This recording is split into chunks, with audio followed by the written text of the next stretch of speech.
Colonization never ended in the white supremacist system. And as we see today, the colonization is in the mind. Now, those who have been enslaved and those who have been colonized, we're still dealing with the remnants of that through the colonization of the mind. Pick up my book, 7 Steps to Decolonize the Mind, and we will help deprogram you from the colonization that was put upon you by generations and generations of white supremacy. You can pick it up today on Amazon.com.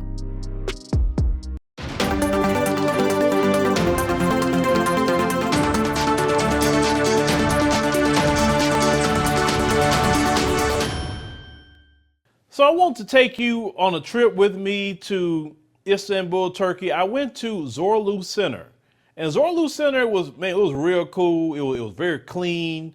The shopping was nice.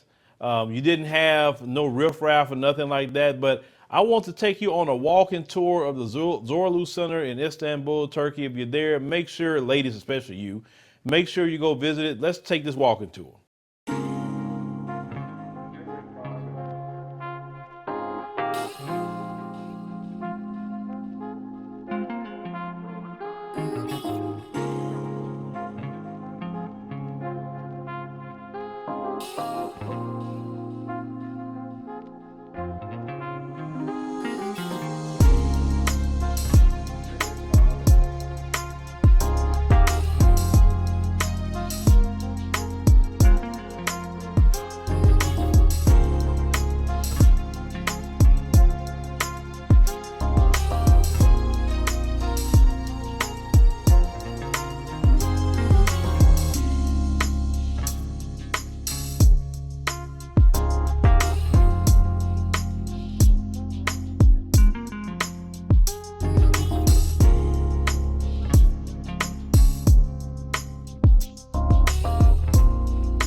Living in America as a black person, you recognize there is one set of laws for you and one set of laws for those, especially in the white community. In our book, Passive Aggressive Racism in the System of White Supremacy, I take you through times in my life when I first started noticing white supremacy. We teach you how to recognize it, identify it, and also counter it in our book.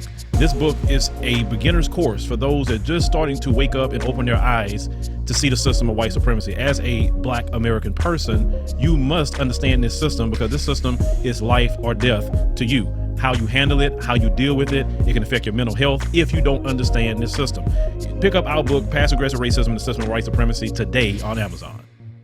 Thank you for watching. Make sure to subscribe to our YouTube channel and download the African Diaspora News Channel app, now available on Google Play and the Apple App Store.